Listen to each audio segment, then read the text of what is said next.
अस्सलामु अलैकुम वरहमतुल्लाहि वबरकातुहू। अज़ीज़ तलबा, कैसे हैं? देखिए, आज के इस वीडियो में हम सबक नंबर 6, जिसका नाम है दो फरलांग लंबी सड़क। दो फरलांग लंबी सड़क। इसके लिखने वाले मुसन्निफ है कृष्ण चंद्र। पढ़िए, सोचिए और जवाब दीजिए। देखिए, आप अपनी किताब खोलिए, सफ़ा नंबर 47, पेज नंबर 47। बाज़ेचे अतफाल है दुनिया मेरे आगे, होता है शब रोज़ तमाशा मेरे आगे। नीचे मरकज़ी ख्याल देखिए, कृष्ण चंद्र ने अपने अफसाना दो फरलांग लंबी सड़क के ज़रिए ये पैगाम देने की कोशिश की है कि सड़क पर मुख्तलिफ वाक़यात व हवादिसात रूनुमा होते रहते हैं। सड़क पर नज़र आने वाले इन मनाजिर में बज़ाहिर कोई रब्त ताल्लुक़ नज़र नहीं आता, लेकिन गैर महसूस तरीक़े से ज़िंदगी के मुख्तलिफ पहलुओं से बाहम मरबूत होते हैं, रिलेटेड होते हैं। और सड़क इन तमाम कवाइद व हवादिसात का बेहिसी व बेपरवाही से नज़ारा करती है, किसी वाक़ये या हादिसे पर किसी रद्द-ए-अमल का इजहार नहीं करती। इसी तरह आज का इंसान भी अपने अतराफ व अकनाफ के हालात व हवादिसात से बेखबर और बेपरवाह होकर ज़िंदगी गुजार रहा है। ठीक है, इंसान की मिसाल है सड़क से। इसी को अफसाना निगार ने तंज़िया अंदाज में पेश किया है। इन बातों पर अफसाना निगार का हसास दिल बेताब हो जाता है। माखज़ ये अफसाना कृष्ण चंद्र के अफसानों के दूसरे मजमूए नज़ारे से लिया गया है। चलिए सफ़ा पलटाइए, पेज नंबर 48 खोलिए और अपनी उंगली रखिए। कचहरियों से लेकर कॉलेज तक बस यही कोई दो फरलांग लंबी सड़क होगी।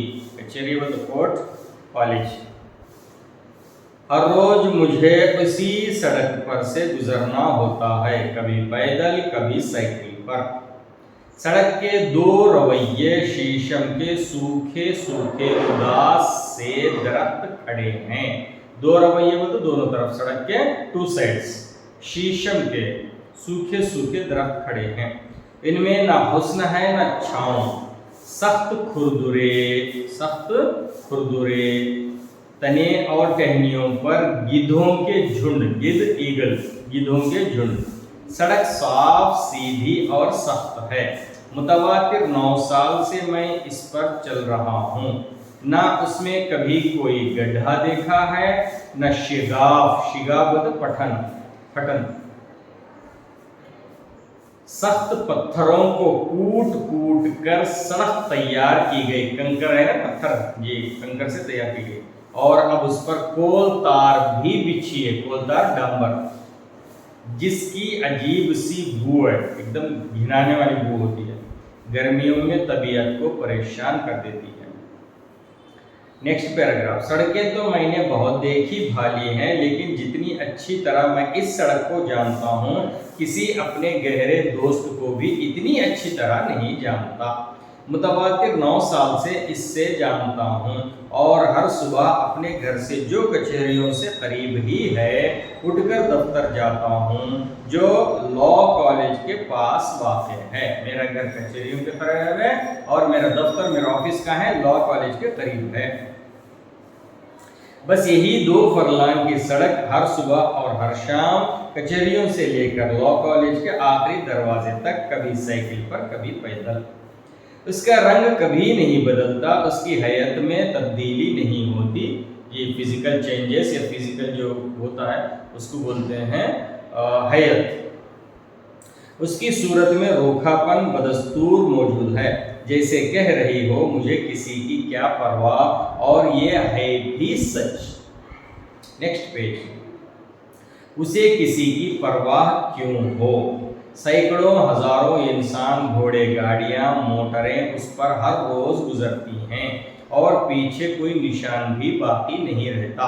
कोई निशान, जब गाड़ी चली जाती है तो उसके निशान बाकी जब रहते हैं जब कोई दूसरी गाड़ी ना जाए उस पर। हजारों गाड़ियां रोजाना चलती रहती हैं तो कहाँ से निशान रहता है। उसकी हल्की नीली और सांवली सतह, सतह बोलते तो ऊपरी हिस्सा, सख्त और संगलाख है, संगलाख बोले तो पथरीली है।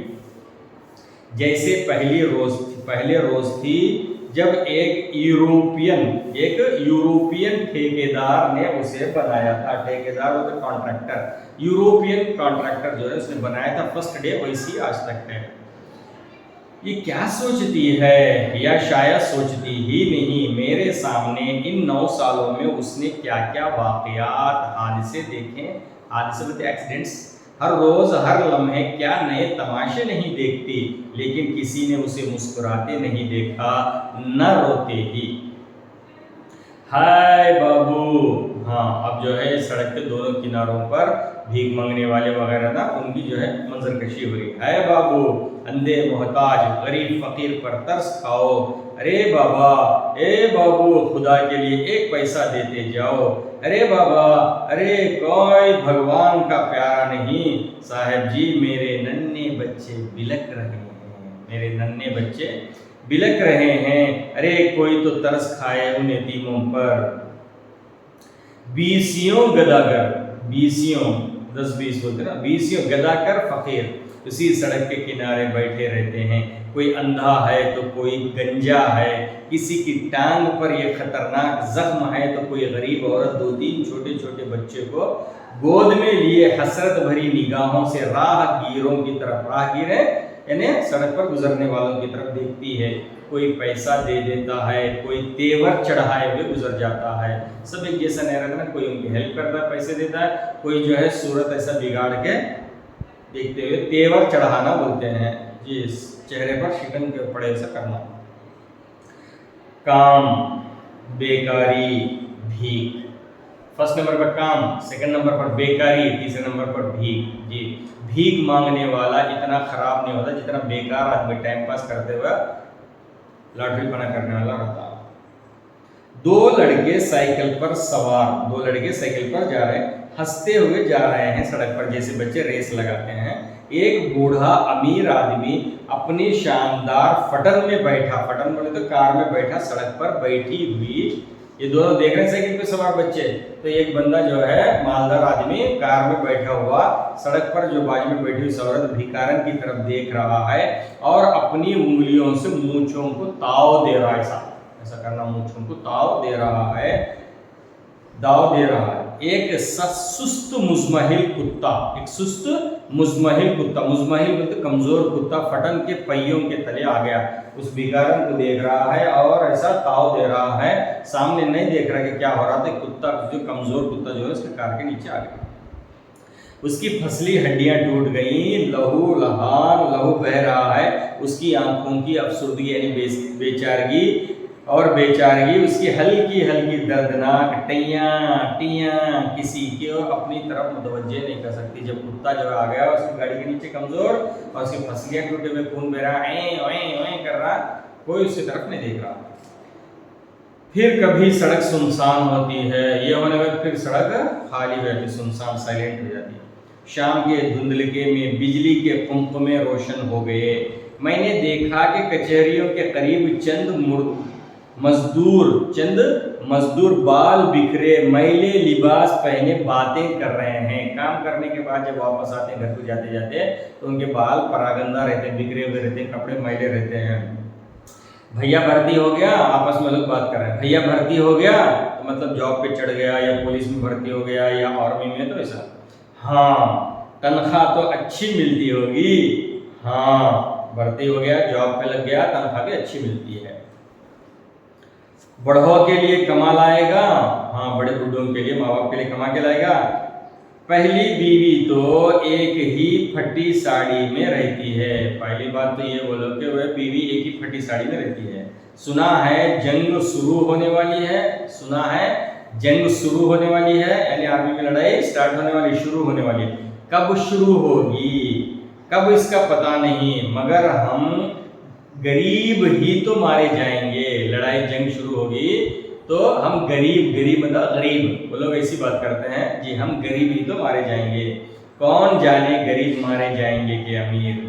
नन्ना कैसा है, वो छोड़ दो, छोटू कैसा है, नन्ना कैसा है।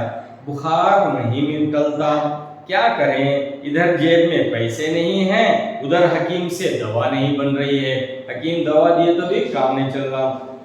भर्ती हो जाओ जी, एडमिट हो जाओ। सोच रहे हैं, फटी हुई धोतियां, नंगे पांव, थके हुए कदम, ये कैसे लोग हैं। ये ना तो आज़ादी चाहते हैं ना हुर्रियत, ना तो आज़ादी चाहते हैं ना तो हुर्रियत। आज़ादी मतलब फ्रीडम, हुर्रियत के माने में फ्रीडम। ये कैसी अजीब बातें हैं। पेट, भूख, बीमारी, पैसे, कुमकुमों की जर्द जर्द रोशनी पड़ी सड़क पर पड़ रही थी। अब शाम ज्यादा हो गई जी, पीली पीली रोशनी मतलब स्ट्रीट लाइट की रोशनी पड़ रही थी। दो औरतें, एक बूढ़ी, दो औरतें उसी सड़क पर जो है दो औरतें जा रही, उसमें से एक बूढ़ी एक जवान। Next page 52। उपलों के टोकरे उठाए खच्चरों की तरह, खच्चर मालूम ना, ये घोड़े से छोटा गधे से बड़ा होता है, खच्चरों की तरह हाँपती हुई गुजर रही हैं। ऐसा सर पर टोकरी रख लेके भर लेके हाँपती हुई गुजर रहे हैं। जवान औरत की चाल तेज है, जवान औरत तेज तेज जा रही है।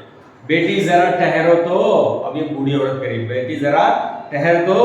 बूढ़ी औरत के चेहरे पर बेशुमार झुर्रियां, मतलब झुर्रियां बोलते हैं ना, बुढ़ापे की वजह से मुरझाए जाते चेहरा ऐसा, ये झुर्रियां हैं। उसकी चाल मध्यम है, स्लो है, उसके लहजे में बेकसी है, मजबूरी है।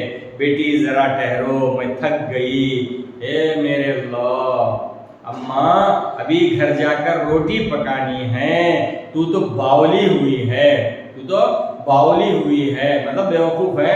तुमको तो जाके सिर्फ रहना है घर पे, मुझे तो अभी जाके घर पहुंच कर रोटियां भी तो पकानी है, इस वक्त मुझे जल्दी जाना है। एक बेटी, अच्छा बेटी, अच्छा बेटी। बूढ़ी औरत जवान औरत के पीछे भागती हुई जा रही है।